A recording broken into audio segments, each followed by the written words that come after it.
Welcome to Voices from the Bench, a dental laboratory podcast. Send us an email at info@voicesfromthebench.com or look for us on Facebook at Voices from the Bench. Greetings and welcome to episode 218 of Voices from the Bench. My name is Elvis. And my name is Barbara. What's up? Not much. What's happening with you? What's going on? Oh, Friday before Memorial Day. Yeah. Can't wait. Super busy. Doing lots of things at work. Leaving here at 2. Got a baseball tournament all weekend. And then roll into Monday, which is a holiday. Are you playing baseball or is this a kid baseball? No, it's my son. Travel ball. So you just sit there in this blazing sun and watch? Pretty much. And it's about 93 in Florida, so it should be lovely. Are you one of those parents that get angry and scream and yell at the coach? Well, no, but I'm one of those parents that screams and is super hyped about it. Yeah, I love it. It's my thing, you know? I can only imagine how competitive you are with your kids. Competition. It's who I am. It's in my blood. Yeah. So, hey, last weekend I was at Lab Day West. I was going to ask you about it. It was amazing. It was an awesome, awesome show. Good. A lot of people came, way up from last year, obviously, but it was just a good time. My presentation went over well. Had 87 people signed up, and probably 40 showed up. I don't know where these people go. Good for you. Yeah, it was a lot of fun. Had a great time. We got to get you out there sometime. I'm willing and able, but not the time, but maybe next year. Maybe next year. So what's up? You're not going to the FDLA this next weekend? I am going to be there.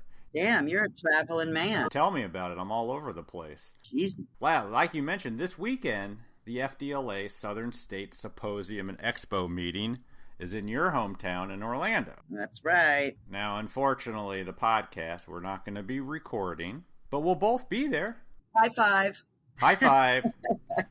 I, of course, will be at the pre-booth, but you, Barb, dun, dun, dun. You're going to be on stage Friday at 10 a.m. Yes, I am. Super psyched. Are you super psyched? I am super psyched. Yes. You know it. Yeah, so this is a panel discussion, right? You're not just up on stage doing it solo. Nope. What's it called? Marketing and communication between the laboratory and clinical office. Tips that work. Yep, and I am prepared. You know how I roll. So I've been up at, 5:30, just going over the questions and talking to a few people and getting some different perspectives on some of the questions, and I'm excited. Yeah, so how do you communicate to clinical offices? Give us the tip right now. What is the number one tip you have? It's the top 3. Yeah. And I'm not telling you. There you go. Everyone has to show up.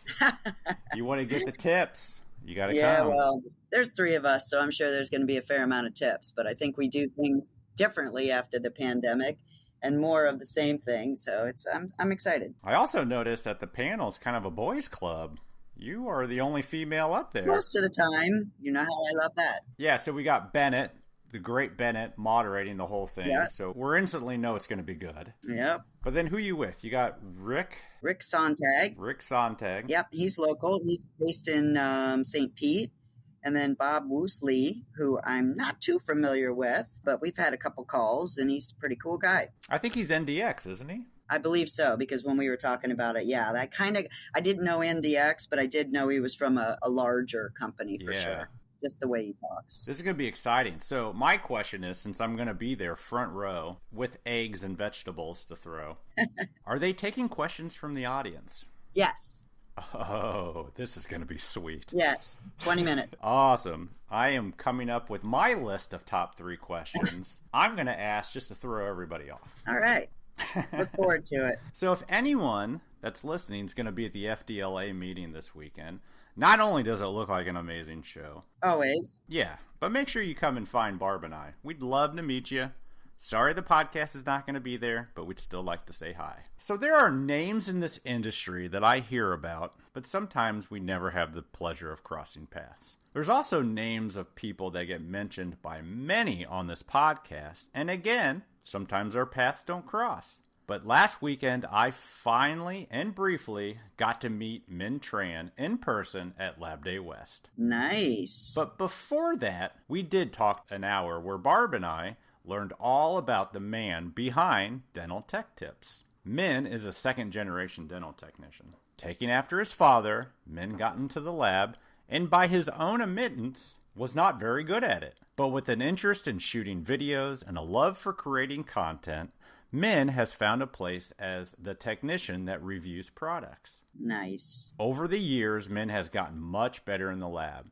And being at the second lab in Canada to get 3Shape, he got really good at CAD, and many others go to him to get the help they need. It's a great story from a fellow content creator, so join us as we chat with Minh Tran. Whipmix VeriWhirl resin cleaning station is the ideal piece of equipment to use in the 3D printed resin post process. Its oscillating, multi-speed stirrer produces a tornado-like vortex every 30 seconds and guarantees efficient, effective, and powerful cleaning whether units are individual or still attached to the build plate. They have 2 alcohol baths, which make an effective step wash system. It cleans more efficiently, and there is less alcohol needed, since the alcohol is reusable for both a fresh bath and a dirty bath. Super plus. The VeriWhirl's intelligent design offers features such as mode, time, and start-stop button display, which gives the operator full and automatic control of the cleaning process. A mesh basket used in the wash container makes it super easy to keep track of small printed parts when cleaning. The affordable unit's 1-year warranty ensures that you will have peace of mind as the owner. So visit whipmix.com or call 800-626-5651 for more information about this super popular product. We appreciate your support of the podcast, Whipmix.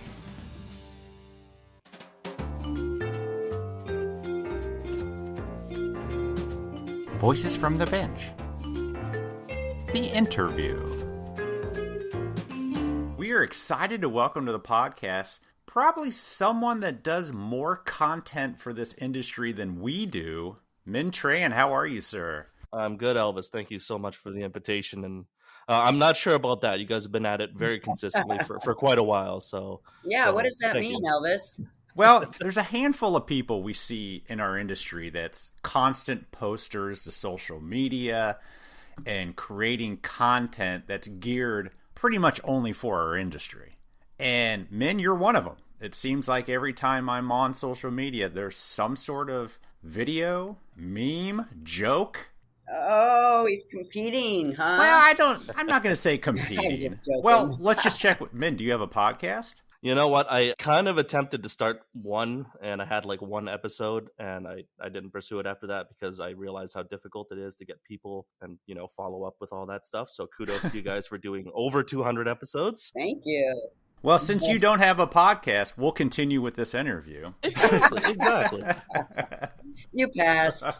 Yes. So, Minh, let's hear the story. As far as I know, all you do is content for the industry, but obviously you got to have a history with it. So how'd you get started? So, yeah, we'll get to that, actually. So I am a lab technician. I've been in the industry since 2006. Much like Barbara, I'm a second-generation dental technician. My dad was a dental technician for 35 years before he retired at the bench doing metal. And actually, I got into the industry as a summer job right after high school. So that was 2006. I was 17 years old. Did you have a choice? Yeah, I did. Well, you know what? I didn't know what I was going to do. So we'll back up a little bit more here.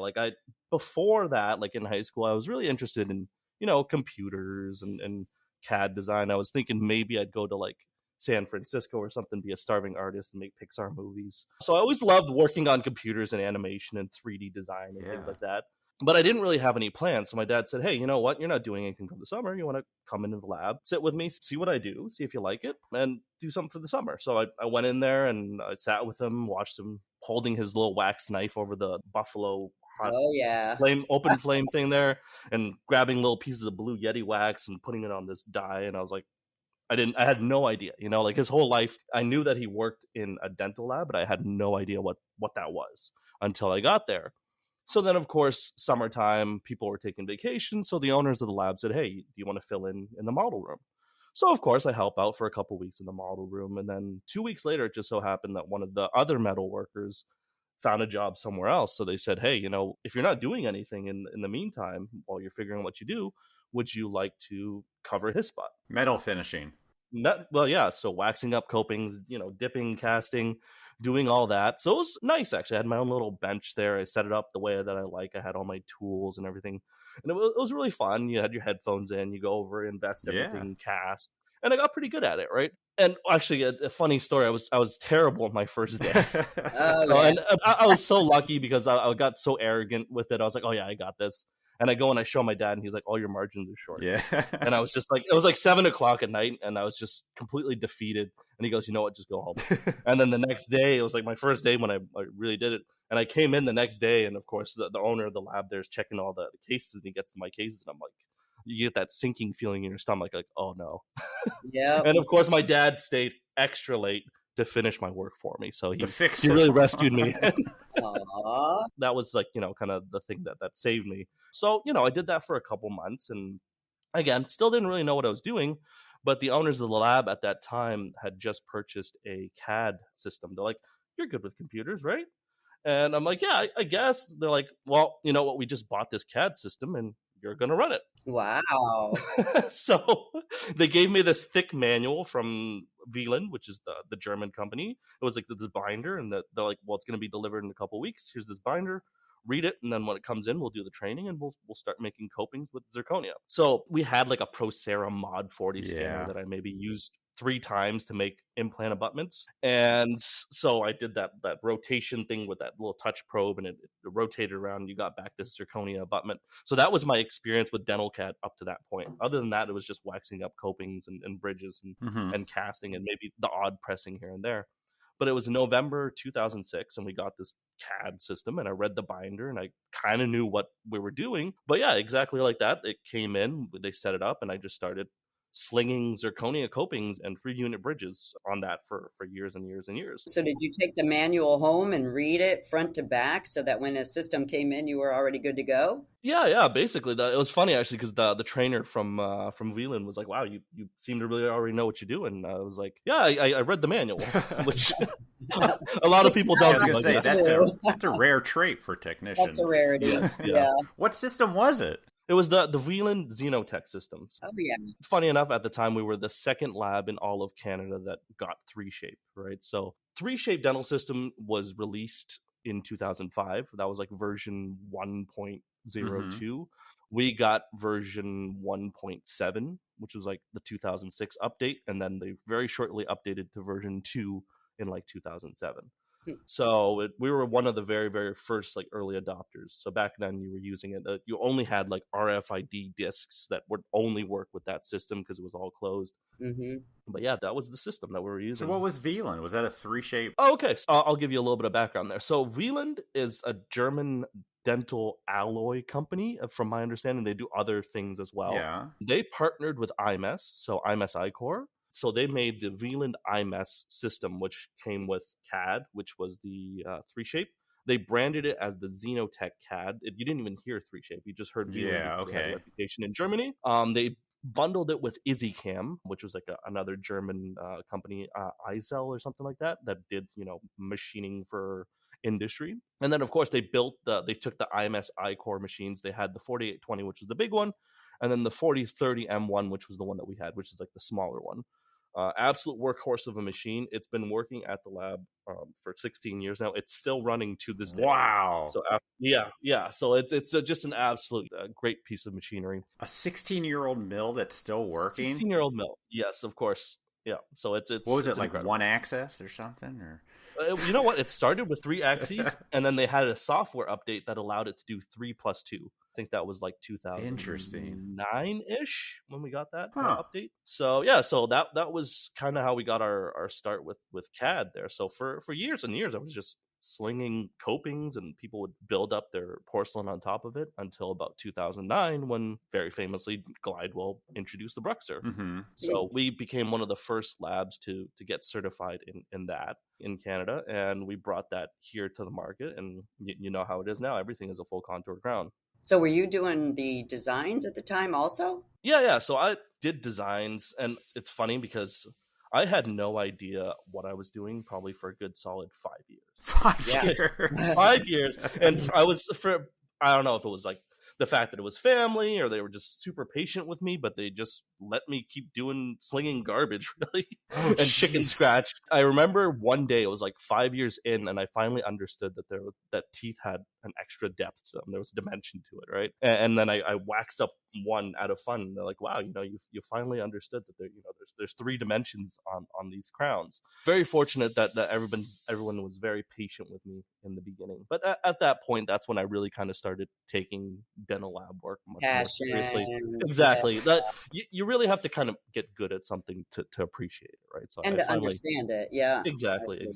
So full contours. So you taught yourself how to do full contour, huh? That's pretty impressive. Yeah. So I mean, I didn't teach myself. That we obviously had like ceramists and my dad and everybody else in the lab who showed me what I needed to do. But eventually, you know what? I think it comes down to you see enough neighboring teeth on models that you start to see what they look like and what they should look like, right? Yeah. So that takes time, just through osmosis, I guess. 5 years, apparently. Yeah, apparently. For me, some people I see like they just do it in a year and they're absolute artists, right? But we all learn at our own pace, I guess. Yeah. How big was this lab? Actually, now it's about 15 people. Back then it was, I'd say, around 10-ish. Okay. So like we've always been relatively small, but and a little bit more mid-market. I wouldn't say boutique or anything like that, but like we try to cater to our customers, our needs. That's still a decent sized lab, though. Yeah, for sure.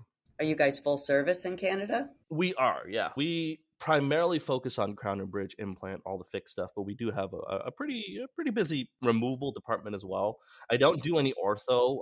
If they request it, we'll contract it out to other labs that are good at it. But that's just a service we offer to our clients. Nice. You're speaking as you're still at this lab. I am. Wow. I am. Wow. So yeah, this is basically, funny enough, the only job I've had, but I've done so very much like you, Elvis. I started right from the bottom and kind of worked my way up. So like I said, after about that 5 years, that's when I really started thinking, you know what, I'm going to take this seriously as a career. Mm-hmm. So I approached the owner and I was like, hey, you know what, can I start doing more? Can I start doing, some account management? Can I go out there, try and drum up some more business? So I went out and I actually found us some more dentists. I started trying to get more on the education side. I really decided that, you know what, I'm going to pursue this as a career. So I went and pursued the actual exams. So up in Canada, we have our RDT exams, which very similar to the CDT, but you have to do kind of all 5 disciplines. Wow. One of the best things I ever did for my career was that, because it really taught me how to approach dental lab work from a comprehensive perspective, right? Learning how to set denture teeth, learning how all the different concepts and all the different disciplines. So I challenged my exams. Luckily, I passed. There was a couple hoops to jump through. Everybody has their own journey. It's one of my achievements I'm very proud of. So, of course, I've really done every job in the lab, and I've been very fortunate enough to be able to do that. And they've been very, like I said, very patient with me. I'm not very good when I start something, but I kind of, just keep at it until I kind of get good at it. And yeah, that's kind of why I've always been here. So. Yeah. How did you teach yourself the other aspects for the RDT? Did you just work with other people in the lab? So actually the Air Force manual is like where you kind of learn the big chunk of it, right? Sure. And then YouTube channels. So again, like you were saying, a lot of video content out there. You go on YouTube, you watch, there's this whole like microcosm of dental lab education where people are setting denture teeth, or they teach you how to wax things up, or guys that teach you how to bend wires, Cade from down there. Yeah, we know. Steve Zara, those 2 guys taught me everything I know about ortho, and they're kind of the main reason why I passed any of my ortho stuff. I had a friend who's a denturist in town. He taught me how to set teeth, really. So I went there. He showed me all the ins and outs of that.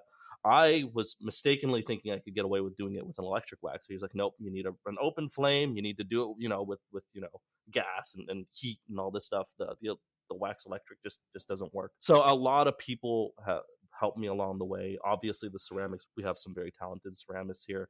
My dad taught me the metal work. So self-taught, like with studying, but a lot of mentors, a lot of tutors, and yeah. Does the RDT have both written test and then like hands-on? Yeah. So funny enough, because in Canada, and specifically in the jurisdiction that I live in, Ontario, Uh-huh. you cannot challenge your RDT if you don't have a 4-year diploma. And of course, I learned on the job, so Sure. I wasn't able to challenge it. So it was like kind of a hurdle that I never thought I'd be able to get over. But with enough research, I kind of realized that we have this labor mobility thing in Canada where they sign this thing where you're able to go to other jurisdictions. So what I did was actually challenge the prior learning equivalency exam in British Columbia on the West Coast. So I did that, and what they allow is they allow you to take 5 years of lab experience and challenge your equivalency exam. So I did my equivalency exam first, and then I challenged my written and practical exams in British Columbia. Then we were able to take that and then transfer to Ontario. Wow. Yeah, so a couple of hoops I had to jump no through. kidding. Yeah, it's been a journey, something that's taken a long time, but I'm very proud of that achievement. Yeah, you should be. That's huge. So after getting your RDT, are you managing the lab now? So it's funny because like none of these things really happen in like a linear fashion, and they're not like all in their own lanes. You know what I mean? Everything kind of happens concurrently. Yeah. So I think around 2012 was when I kind of really approached the owner and said, hey, you know what? I'd like to start doing more account management, start doing more sales, start bringing in more business, because I really did get kind of good at CAD, that I had a big chunk of my day that wasn't being spent productively, right? So I said I could fill it with something else. So funny enough, you're on the road, Elvis, you know how it is. You're on the road, you're driving, and I actually started listening to audiobooks and podcasts, and a lot of sales audiobooks. So like Brian Tracy, some of Jim Rohn, some of these like real sales gurus of the back in the day, and I kind of picked up a lot of tricks for selling and all those tactics, right? So that was kind of another form of self-education of teaching me how to really not just be a lab technician, but you know, really focus on client relationship. How'd you know you wanted to do sales? How did you know you wanted to go out? It's funny. I didn't. It was just like You were bored. I got bored, basically. Yeah. I like projects. I like little projects. I like pursuing different things, keeping things interesting. I can never just do one thing. So it was funny enough, I was scrolling through some website and I ran across this guy. His name is Ramit Sethi. And it was, I'll teach you how to be rich or something like that. And I just read some of his posts, and something just kind of clicked that, hey, you know what, there's this whole other aspect of business. Because before that, I was just, you know, a bench monkey, really. You just show up, trim dies, do all the stuff, punch the clock, go home. Yeah. But there was that lack of fulfillment almost. So it just reading all these posts and hearing all these self-help things, it just kind of clicked in my head that I was like, hey, you know what? There is some fulfillment that I could get out of this job, because I really did enjoy the CAD aspect. I really did enjoy the job because, you know, I did get good with it eventually with some patience from everybody else. But yeah, you just gained an appreciation for everything else that comes along with the business, right? So what'd you think? You got out there, started doing Yeah, sales? you just start knocking on doors? I just started knocking on doors. I showed up at dentist offices and I didn't know what I was saying. I didn't know what I was doing. I just said, hey, you know what? We're a dental lab in town. Would you like to send us some work? It worked sometimes. Sometimes people felt sorry for me. Sometimes people got really angry at me for showing up without an appointment. But you know what? It was really humbling, right? And this was right around 2008, so that was like the financial crisis. Well, 2012 was like financial crisis. People were still, you know, recovering, right? So like it was a weird time because like the lab wasn't very, very busy. So it was a great way to kind of drum up business and kind of build the business that way and really make a name for myself in the local area and build some relationships with clients who've become very good friends over the years. It taught me just a whole different side of the lab industry. And yeah, so that as things progressed, I guess I'll fast forward a little bit. There was that period of where I did sales and kind of really focus on that. But we went through another phase, and like I said, like these things don't happen in a linear fashion where like one thing kind of stops and the next thing kind of starts. But I also have always had a passion for, like you said, like I said earlier, video animation, making Pixar movies, things like that. So of course, you know, you spend a lot of your time on the computer, you spend a lot of time in the lab. I decided that I always wanted to get a video camera, or a DSLR camera that could take video. So I purchased my first big camera, and I was going to be this professional and take all these great things. And the only thing you have to take videos and pictures of are dental lab things. Jeez. So that's what I did, right? So you're in the lab, and I start making little review videos of different products we had in the lab. So it was like an Emacs CAD block. They made the MT1. So I made a review video of that. Whatever we had in the lab, it was like the trend at the time, right? It was like everyone was starting their own YouTube channel. So, and there was really nobody doing that in the lab space. And I still don't think there's really many people doing that to this day. What kind of video, though? Take me through it. Like you said, the Emacs CAD video. Like, what would it entail? Like, what'd you do? So basically, the way that I format my videos is they're a little bit more cinematic, but it's a review video, basically, right? And you film you take these nice cinematic shots of like a panning shot where you go side to side or you zoom in and it looks all artistic. Yeah, and you overlay it on top of nice background music and some overlays. And I just give my opinion about the material, right? So because Emacs, of course, they had the LT, the HT, and then before that they introduced like the value and the impulse ingots. Oh, I remember, yeah. But then they rebranded that to the medium translucency. So I was like, well, you know what? This is actually just a rebadged product. So I made sure to mention that in my review that, this is kind of just a replacement for those ingots. What I like about it is it's kind of the best of both worlds. Like you get a little bit of that translucency, but you can mask things a little bit better. We use a lot of MT nowadays, actually. And then at the end, I kind of just do my summary, like a rating, like 9 out of 10, 8 out of 10, whatever the product is. Wow. So you make a couple review videos, you post a couple different reviews online, you catch the attention of a manufacturer. I was lucky enough to have Jason from Ivoclar, who was one of the marketing directors there, reach out to me and said, hey, you know what? I really like what you did with the Ivoclar MT video. Can I send you this product that we're working on? What do you think about it? Wow. So of course, and that's the great part, right? Everybody loves getting free stuff. Right? So manufacturers start sending you free stuff, and that product he sent me was actually the Ivoclar kit. That's probably one of my most viewed videos. I think it has something like 40,000 views now. Holy schmoly. So yeah, it was really cool, right? And you keep doing that. I reviewed the D2000 scanner, and you do that in hopes of getting more free stuff and making more cool videos. It's kind of self-fulfilling. Why did you start reviewing products? What was the motivation? I mean, did you go out there thinking, I want these companies to notice? Or were you just generally just kind of just want to put it out there? He said he's a video guy, remember? Sure. You know what? It's funny. Again, you go to shows like Chicago or any of these other trade shows, and very often you see these KOLs and speakers and lecturers up on the stage, and they'll mention a product or they'll mention something that's great. And then you get to the lab, you're like, oh, that's awesome. Look at those results you got. And you order it, and it gets into the lab, and you work with it, and it's not necessarily as great as they may have. Their testimony was, right? They might have embellished a little. That never sat right with me. It really cuts into your credibility, and I didn't like people who were just simply industry mouthpieces for the sake of whoever was the highest bidder, and they're willing to put their reputation. We get it. Yep. So I wanted to provide a source of unbiased information for the dental lab, and that's kind of how I founded Dental Tech Tips, which is kind of the brand that I put all this stuff under. So Dental Tech Tips, our tagline is unbiased reviews, tips, tricks, and tutorials, and all the latest and greatest in dental technology.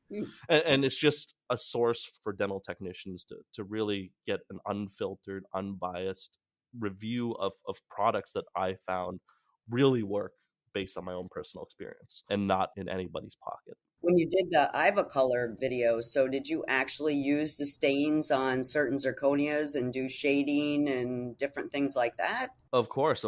So actually in the video, funny enough, so Ivoclar, in their manual, there's a specific section in there that says IPS Ivoclar is only certified for use with XenoStar and Sage Max, whatever at the time they had of release, right? But it's meant as a universal stain. So funny enough, in the video, I have this whole section about where I tested on Katana, I tested on Bruxer, and I said, Ivoclar themselves are not willing to go out there and say that it works universally on everything, but I actually did the tests, and it really does work on everything universally. Wow. So don't be afraid to go outside the box a little bit, right? So that actually opened up for technicians to use Ivoclar that Ivoclar themselves wouldn't recommend. Yeah, well, I mean, they want to sell more Ivoclar in a good way discs, right? Yeah. But I mean, you know how it is. In the lab, we all find the products that we like, and the Oh, all yeah. become these kind of Frankenstein crowns with, Yeah. this brand of zirconia, this brand of porcelain, this Yeah. brand of glaze. Because that's how it is. We all have different preferences Mm-hmm. and kind of our own path to making what we think is the best restoration. True to that. I agree. How many videos do you think you did before it started taking off? You know what? I've lost count just because I've made a lot of videos that have never seen the light of day. Because you're your own worst critic, right? You do a video, it's not that great, and you just shovel it and set it aside or put it on the hard drive somewhere in an archive. So the stuff that I publish, number one, is videos that I'm very proud to put my name behind. Sure. And number two, a lot of times people send me products, and it's not out of respect for them. I'll tell them privately, hey, you know what, this product isn't as great. I won't publish this video just because you don't want to burn any bridges, right? I'm not a big enough name to be able to just go out there and be a harsh critic, because then you stop getting free stuff. I but at the same man. time, I don't want to trash anybody. Exactly. You don't want to bash anybody, but at the same time, you don't want to lose your credibility either, right? Yeah. So a lot of the times I shelve a lot of those videos. But honestly, at the traction part, it's funny that you say that. There's a lot of great creators. There's a lot of talented technicians. There's a lot of people that you never hear about. There's a lot of great content out there that really deserves a lot of eyeballs that never sees the light of day, really. But what I think, to answer your question, Elvis, is it really got traction because of the people I've been fortunate enough to meet throughout my career. So once again, I made a video. No, actually, it was on my blog. I made a post when Ivoclar sold their milling facility in Troy, Michigan to Core 3D. And that news was not public yet. So I made this post on my website, and it caught the attention of the general manager of Core 3D at the time. So he picks up the phone and calls me. He goes, "Hey, are you Dental Tech Tips?" And I go, "Yeah, that's me." And Greg Harris. Yep. Yeah, I know him. Greg says, how'd you find out this information? And it was on Dental Lab Network at the time. Somebody posted it up, but I published it on my blog. So Greg says, "Hey, you know what? Can I do an interview with you about this transition here?" And the rest is kind of history. Greg has been an absolute great friend. He's introduced me to so many people, so many other people in the industry that have really, the right people. So I do want to just say thank you to Greg. He's been a great supporter of Dental Tech Tips in my endeavors. That's really where it kind of takes off, right? And very much like you guys here with the podcast, really focusing on the people, the voices behind the bench, the people. It's not about the products. It's not about the crowns. It's not about, making videos and getting free stuff. It's about the connections that you really make in the industry here. Yeah, that's really how I got my traction. So do you get sent stuff like weekly now? I wouldn't say weekly. It's more about like when new products come out, right? So again, you make the right friends, and eventually you meet the right people, and they say, "Hey, you know what? Would you like to try this out?" So whenever a new product is ready to come out, they'll send you your NDAs and your contracts and all the fun products. And do you send them the video before you release it? Never. So it's your video. It's your content. Exactly. It is always my content. So that it was a big thing for me was that it has to be unbiased. It has to be my information. Mm-hmm. I will never do a video. For example, if I'm working with Vita, let's say, they will never pay me $1.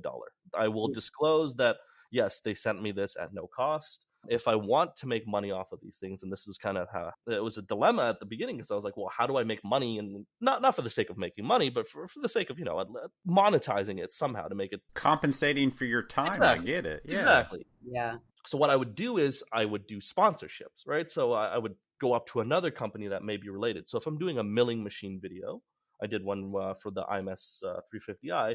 I went up to a cam manufacturer, so Hyperdent, Jordan at Hyperdent. And I said, "Hey, Jordan, did you want to sponsor this video? This is kind of the cost of what it takes to make the video." He said, "Sure, let me cut you a check. That's in our budget." Wow. So that way it helps to, and very much like you guys, right? You guys have sponsors for the podcast. You still maintain your integrity. You have that sponsored plug. I say, "Hey, you know what? This portion of the video is sponsored by Hyperdent," for example, and you read off their message there. But of course, it maintains the integrity of everything else. Yeah, agree. No, yeah, totally. That's fantastic. How many times have you been hit back by the company because they're unhappy with the review? You know what? Most companies are very receptive, to be honest. Mm-hmm. They're very receptive, and that's just really how you have to be, because we're such a small community in the lab in the lab industry here, right? There's like thousands, like a handful of us. So there's, luckily, again, I've really built a voice for myself and a platform and a brand. So you work closely with these companies, you tell them the honest feedback, and a lot of companies appreciate this feedback because it lets them be competitive. It allows them to make better products and compete with all their competitors, right? So I've been very fortunate enough to work with companies that are receptive to this. And you know what? If they don't like what I say, I just never end up hearing back from them.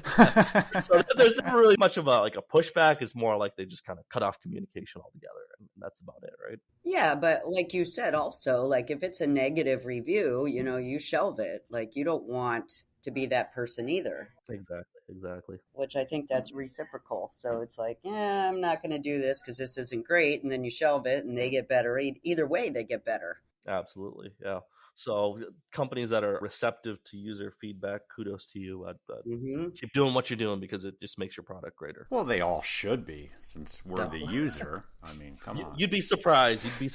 Yeah. Can you think of an instance, and you don't have to go into detail, but where you gave a review and it was enough for that company to change the product for the better? So funny enough, I work quite a bit with 3Shape. I've been working with 3Shape for 16 years now. I was going to bring it up. Yep. And so I'm very critical of 3Shape. I'm a huge fan of 3Shape, but I'm very critical of 3Shape, right? Because I feel like if you push a company hard enough and you care enough, then you're only pushing them to get better. So I mean, I get a lot of pushback from the developers specifically because they see my comments online. They see the criticisms and everything. So I'll get some flack from the guys that actually program this stuff out of Ukraine. But at the same time, they understand where I'm coming from. I think because of the fact that I keep coming back and I still am a user of this. I haven't switched away from 3Shape as a platform. I think they appreciate the feedback at the end of the day. So you'll make a comment on Facebook, and then the programmers of 3Shape will contact you and be like, what really? The hell? Yeah. Funny enough, actually, I made a comment on the beta group today, and Raphael, he's one of the programmers in Ukraine for 3Shape, and he actually has a habit of calling me out on it and say, hey, you know what you said there was a little bit out of line. It was a little bit disrespectful. So, oh, jeez. But you know what? At the end of the day, there's a mutual respect there. Sure. We're all working to make the product better. How many videos do you try to do? Do you do one a month? Or, I mean, how often do you, Elvis says you're out there all the time. So how often are you releasing one? So I made the terrible mistake of promising to release one video a week when I first started. Very much like somebody I know that has one episode of a podcast a week. You know what? Dental lab work gets in the way. All my other kind of commitments that have come along with this have life kind of gotten in the way. Life gets in the way. Family, pesky family, and work-life balance and all that stuff. Yeah. I do try to put out a video, once every few months. Right? Okay, that sounds more realistic. And it's for the creative integrity. What I've realized is, as a platform, people don't really care about the video; they care more about the interaction. Mm-hmm. So I've kind of pivoted the model of dental tech tips more towards a more comprehensive, right? So there's more articles, there's more online interaction, social media, memes, Elvis, things like that, right? So a lot more interaction on social media, resharing things, putting little tips and tricks and posts, because we don't all have time to sit down and watch a video from a guy about Bunsen burners or whatever. People don't really care that much about it, right? For me, it was more of a passion project because I love making videos. But to pivot the platform more as a way that to deliver content in the way that people are there, right? So if you're on Instagram, you'll see more photos, you'll see more reels lately, or stories. On Facebook, I spend a lot of time writing comments. That's really where the gold is on Facebook. Right? Yeah, so you got to kind of cater to the platform and cater to what people want to see. Did you start the 3Shape group on Facebook? We've had so many people on this podcast.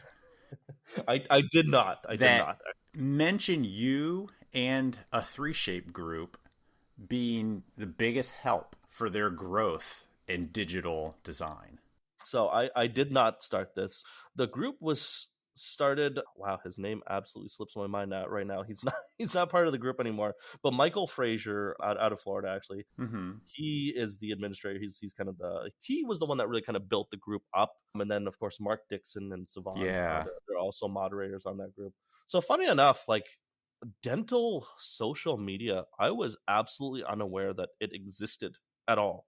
even when I started Dental Tech Tips, the only exposure to any online dental interaction was Dental Lab Network, which is like a forum, right? Yeah. And I posted on there very sporadically. I'd lurk on there and maybe put a comment every once in a while. But beyond that, I didn't know that there was this massive community of passionate dental technicians. And funny enough, a friend of mine, a very close friend of mine, he came to the lab, and his name is Mark Tran, denturist up in Canada here. Mm-hmm. And we added each other as friends. And then I saw that he was part of these dental groups on his Facebook profile. And I was like, what's that about? Yeah. So then I saw all the groups that he was a part of. And then I said, hey, you know what? I'm going to join those same groups. So I started joining groups, and I found groups that I was passionate about. So of course, like, dental CAD CAM and all these different things. And I didn't know about the 3Shape group specifically until probably closer to like 2017, 18. Really? Wow. So yeah, it was quite a while. I got on there and started joining all these different groups. If you look at my phone nowadays, I think I'm part of like 1,000 Facebook groups. Yeah. It's kind of a problem. Yeah, I get it. But funny enough, like the group now, the 3Shape study group, has like over 35,000 members. It's so huge, at the beginning of COVID, 2020, March 2020, the three guys, Michael, Mark, and Savan, they approached me and they said, hey, you know what? The group is getting really, really, really busy. You post a lot on that group. You spend a lot of time on Facebook, basically, is what they're saying. You have a problem, man. Would you like to help us moderate the group? And I said, oh, guys, I'm honored. Thank you. So I became a moderator on there. But I mean, for years, like from up until 2020, I was posting regularly on there, adding content, helping out whoever had an issue, right? Because exactly like I've been using 3Shape since 2006, and we didn't have any help. Back then it was Germany was your only line of support. So if something broke down and it was 5:00 at night, you didn't have anybody to call until, like 7:00 in the morning the next day. So you had to run into the lab early and then get on support. So I had to figure out a lot of things on my own.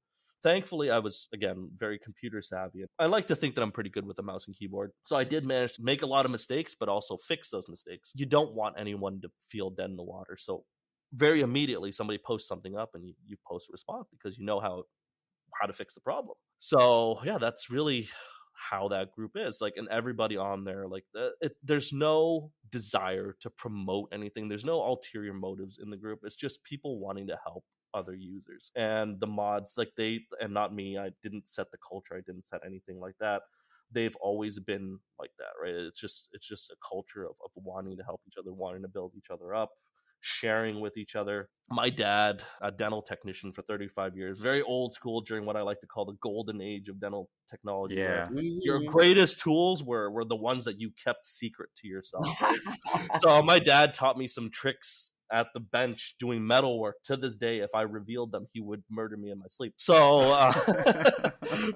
I don't subscribe to that. I feel like the more we share with each other, the more we lift each other up, it makes us all better as an industry. That entire group of 35,000 members, we all kind of subscribe to that, and everybody really helps each other out as much as we can. It's a great group, and so many guests have mentioned, and I can't imagine how many other people you've helped that haven't been on the podcast kind of grow and get comfortable with 3Shape. Oh, absolutely. And I owe a lot of my growth in 3Shape to that. And it's funny because you hear a lot of articles and studies where like somebody may be pretty good at something, but if they're working alone, they only progress so much, right? But where if you're among a group of your peers and they're excellent, it makes you so much better in a much shorter time. So in the past, since 2017, when I joined the group, my growth and my understanding of 3Shape, you'll see something from a new user, right? I've been using it for years and years and years, but you can't have an ego about it because somebody can come in out of nowhere and just bring up this new trick and everyone goes, wow, that's amazing. Mm-hmm. And then we all benefit from it and we all kind of build off of that, right? So it's very collaborative. It's such a great environment to be in. How do you find time to do all of that? Facebook and the videos and a full-time job. Like, are you up all night long? I work a lot, quite a bit. The nice thing, of course, is you're on a computer anyway. So while designing on 3Shape, I mean, to this day, I spend a good solid 8 hours out of every day designing cases on 3Shape. Wow. So, of course, you have a Facebook window open on one of your monitors. You have your Messenger window. You have Instagram on your phone on the little charging stand there, and I'm scrolling through that as well. So, like, I mean, I'm not very good at multitasking, but that's kind of how you do that. You get notifications and everything as well. And then kind of my extracurricular stuff with dental tech tips, the lecturing and all that stuff. That happens after I put my kids to bed, right? So from 8 o'clock until midnight, 1 a.m. sometime. That's where the passion projects get finished. So yeah. So you're a late owl. I always have been. Yeah. And now it's just a matter of taking advantage of all the opportunities I've been presented with, and just being grateful for the opportunities. Did you have to turn off that part of your phone that tells you how long you spent on social media for the day? I had to on mine. It was depressing. I just ignore it. The weekly report. Yeah. It's pretty consistent though. They're like, you spent 5% more, 6% less this week, or yeah.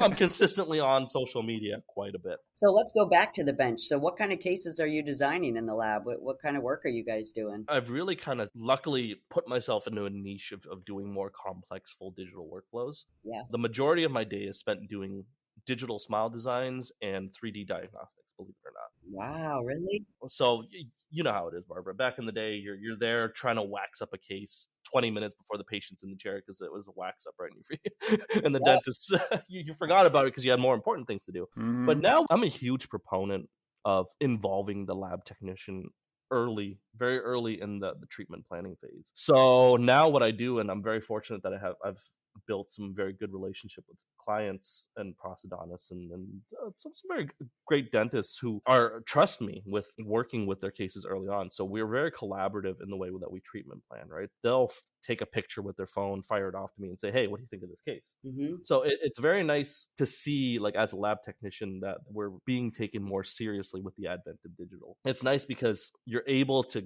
jump on that bus very early and really kind of dissect the case, right? I'm working on some cases right now where you need to open the VDO, maybe you need to consider some implants, maybe we're going to do a little bit of clear aligner to move some teeth to get them into the proper space to give us proper prosthetic space. Yep. So I can visualize that stuff during that diagnostic phase, looking at the casts, opening them up, playing with it a little bit.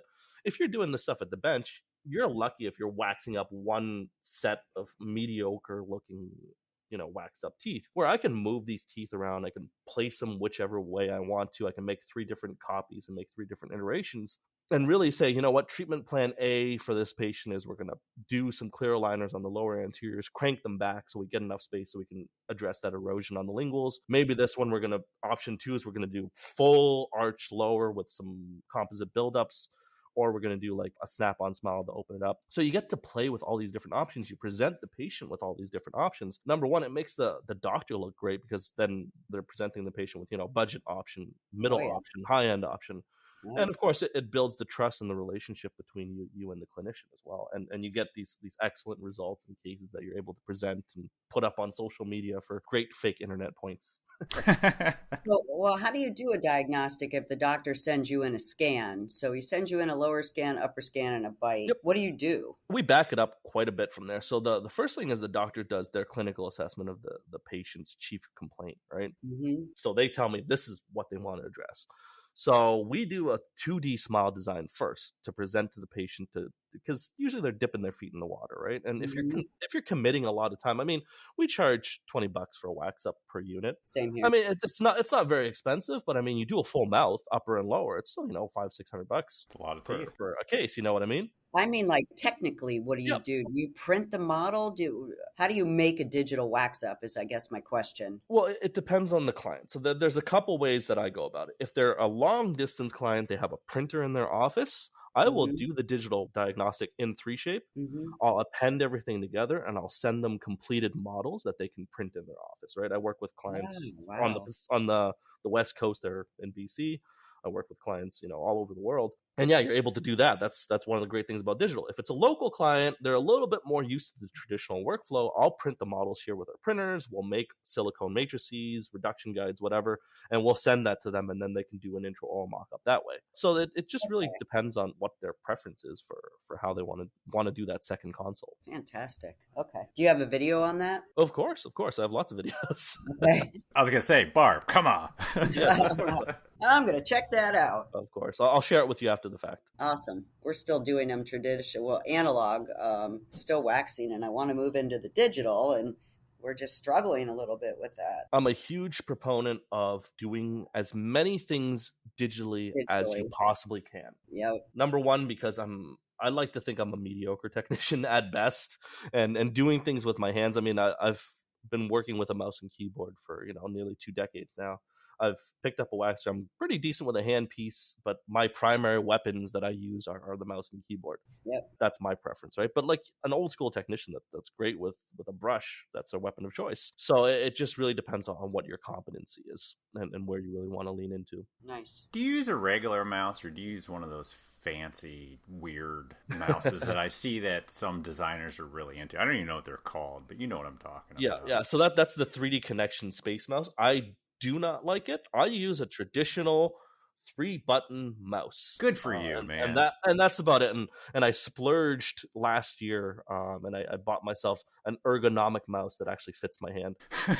It took me probably a good 3 months to retrain the muscles in my hand to forget what the Dell mouse that shipped with the 3K computer, and to really learn that Logitech one.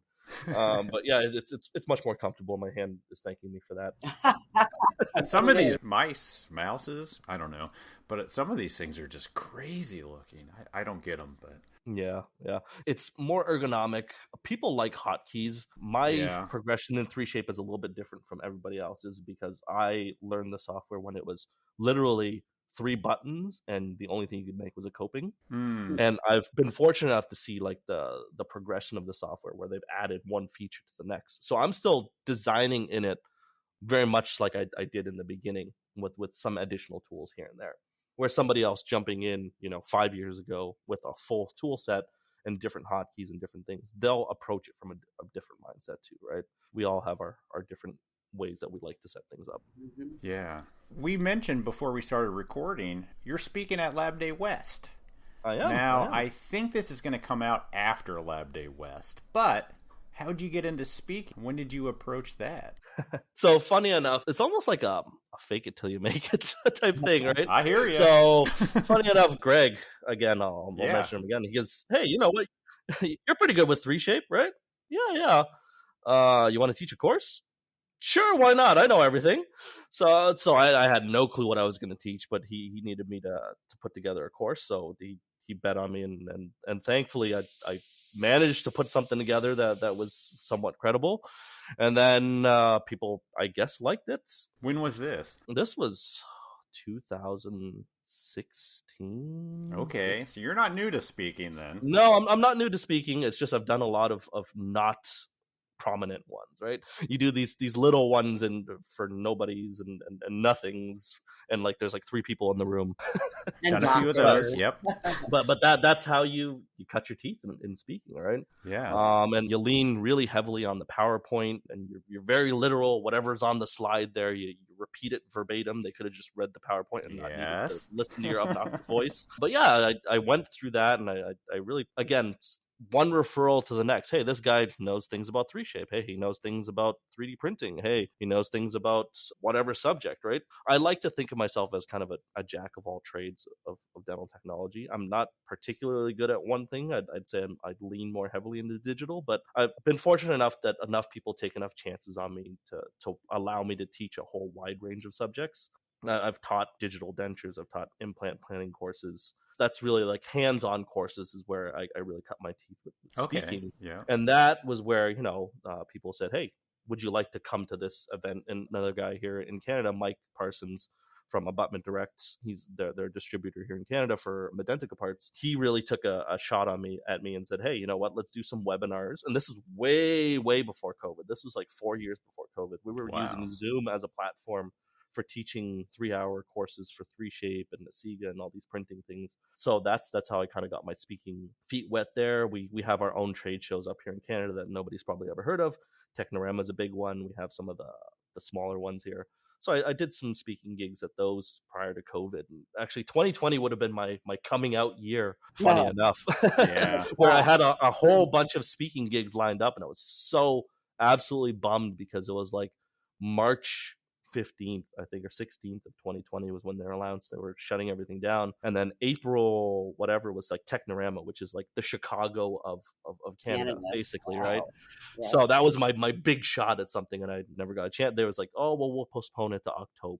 And then back it was in those all days. ultimately indefinitely canceled. And funny enough, actually, a couple weeks ago was the first Technorama back, 2022. And that's where I finally got my second chance at speaking at Technorama. So that was very nice. And how'd you do? Did you pack the room? The room was actually standing room only. The Nice. funny thing is, COVID, and I hate to say it, it's kind of a silver lining. It's terrible. It's terrible, you know. But it was a very great thing for my career because I was already digital. I was already online. I was already doing Zoom for 4 years. Funny enough, I met a prosthodontist, Dr. Effie Habsha. She runs an organization called Women in Dentistry. She wanted to put webinars on, and she was friends with Mike. So he said, hey, you know what? Reach out to Minh. He knows how to organize Zooms very well. And we've worked very closely together, and I actually picked up an excellent prosthodontist as a client now as a result. And she's just been an absolute pleasure to work with as well. So I'd shout out to her. Do you speak for them, or do you run the group for the Women in Dentistry? Women in Dentistry, funny enough, I am their IT guy. I do all the Zoom stuff in the background for that. She also introduced me to the American Prosthodontic Society, another absolutely wonderful group of prosthodontists there. I've ran the IT for all the Zoom monthly meetings for the past 2 years, and we're going strong, right? It's one of the most, Barb, you know how it is. You sit on a whole bunch of different and trying to arrange Zooms. But again, it always comes down to the people and how much dedication they're willing to put into that organization. Yeah. So we've been very fortunate that the leadership and the teams and in all of these organizations have really leaned heavily into webinars. And we've been very consistent, like we've had hundreds, sometimes thousands of people show up to these because, because number one, they have great speakers, right? They have great content and people were hungry for it in the beginning, but I think that consistency has really paid off as well. Yeah, fantastic. And then what are you speaking about at Lab Day West? Is it just 3Shape? Is that your go-to? So I'll be speaking for Argon. So they will be, so I'll be speaking about complex fully digital workflows, copying and pasting, basically. So Barb, that's actually the whole concept of taking that digital diagnostic wax up, that 2D digital smile design, and copying and pasting that initial design into your subsequent steps, right? So for the provisional, for that final, you're just copying and pasting and saving yourself so much time. The second subject I'll be speaking about for Argon as well is navigating the digital highway. Wow. 3D printing, manufacturing, milling, all the different technologies. And that's not a big subject. No, it's not a big subject at all. Yeah. Again, I've been very fortunate enough to work with milling for a very long time. I've been very fortunate enough to make friends with some very great 3D printing companies and really grow up with that technology. It's funny enough because I'm very heavy on 3Shape and milling, but people really see me as the 3D printing guy. Even though it's probably one of my least amount of areas of expertise, but I guess not very many people have much expertise in 3D printing at all. So that's true. So I'll be speaking about 3D printing, additive, reductive manufacturing technologies, how to integrate all that stuff together, right? Because you may have a roll-in mill, maybe you have an Amon Gerbach mill, maybe you have an Asiga printer, maybe you have a Desktop Health or an Accurata, whatever it may be, or whatever software. How do you integrate all these things? How do you navigate all these different pathways and channels? That'll be that talk there. That's a great topic. Wow. And then I'll also be speaking for Asiga, and we'll just be doing a deep dive 2-hour hands-on demo of their composer software, some of the new software features, multi-material printing, how to nest, how to do some advanced tips, tricks, and features. So that'll be fun. The whole thing's only 2 days. It's only 2 days. Yeah, you're fitting all this in. That's a lot going on. Yeah, of course. Well, you know what? It's funny because in Chicago, I think I did 5 lectures. Did you really? Yeah. So we introduced the hard soft for Keystone. I did 1 for Asiga. I did 3 for 3Shape as well. So yeah, it was a fun time. That's fantastic. I don't understand how you do that. I mean, I'm speaking, but it's usually just once at one event. I don't understand how you keep them all straight. A lot of passion, a lot of gratitude, a lot of preparation. I'm lucky enough, like I said, I've been speaking for a long time and I've built up a catalog of content. Sure. So again, it's not really reading things off of PowerPoint anymore. It's just I'm lucky enough that I know the content like the back of my hand. Yeah. So back in the day, I definitely didn't. But it's again, you fake it till you make it, right? You speak about what you know about you don't need to pretend anymore. Yeah, exactly. Well said. I agree. Are you the type that puts that PowerPoint together the night before? So I will work on it like months before, thinking that I'm getting ahead, a jump on it, and then I'll forget about it, or lab work will get in the way, and different things, life or little projects, and then a week before I'll panic, and then I'll work really hard on it. I'll get really, really mad at it because it wasn't the way that I wanted it to be, and then on the airplane ride to the convention or whatever, I'm working on the plane in the airport the night before. And even like 5 minutes before the presentation, I'll be changing slides. So it's sounds like that's pretty normal. Yeah, that's how we all do it, right? Yep. That's great. So, Min, how can people find you? What is the best way to track you down to get into all this content? They can like, share, subscribe, find me in all the usual places at Dental Tech Tips: Twitter, Instagram, Facebook, LinkedIn, you name it. The website is dentaltechtips.com. If you want to send me an email, dentaltechtips@gmail.com, and that's all the usual places you can find me at. Nice. Awesome. And what's coming up? What's next for Dental Tech Tips? Hopefully more videos, hopefully more collaborations, more lectures. Like I said, I'm just very grateful that people keep liking to hear what I'm saying, I guess. So, we know the feeling. Yeah. I'll continue to keep doing what I'm doing, and hopefully people keep listening. And the moment they stop listening or I stop getting views, then I guess that's time to change. I get it. I'm going to check it out, just saying. Well, thank you. I think it's great, man. Yeah. I had no idea that, honestly, I've always known about you, but I didn't know you were actually in a lab doing it every day for 8 hours a day. I think that adds a lot of credibility. Heck yeah. Well, thank you. Certainly. Yeah, it's good stuff, man. I appreciate you. Thank you. Well, thank you guys for the invitation. I'm going to get back to the bench now and Same here. Some pieces. Yep. Everybody get back to work, and man, we'll talk to you soon. Sounds good. Have a great weekend, guys. Thanks. You too.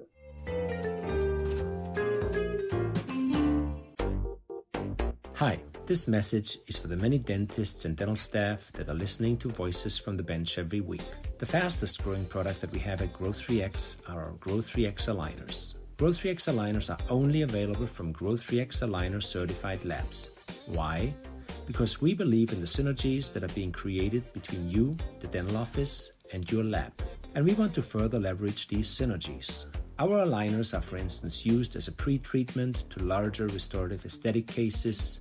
They're used to widen gaps prior to placing implants. They're used to close a diastema, ease crowding, and simply enhance your patient's smiles. Even for your Essex retainer needs, your Grow3X aligner certified lab can help.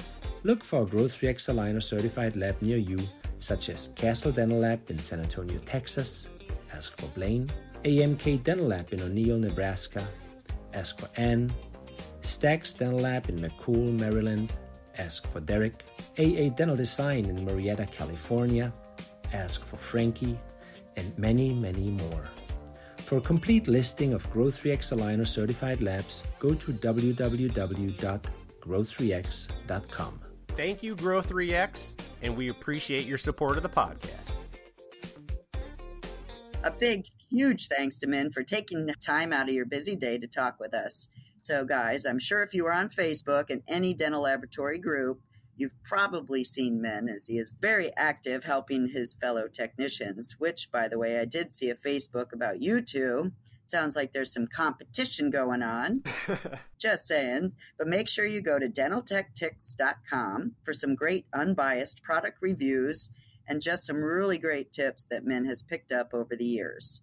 Thank you so much for giving back to the industry, Min. And remember, next week is June, so you must send us your audio thanks, and we will play them all month. Just record yourself on your phone or computer and email it to info@voicesfromthebench.com.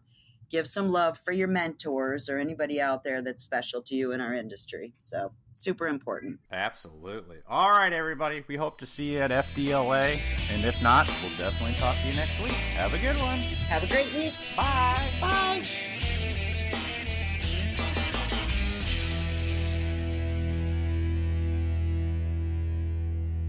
I saw the Facebook. What's up with you two?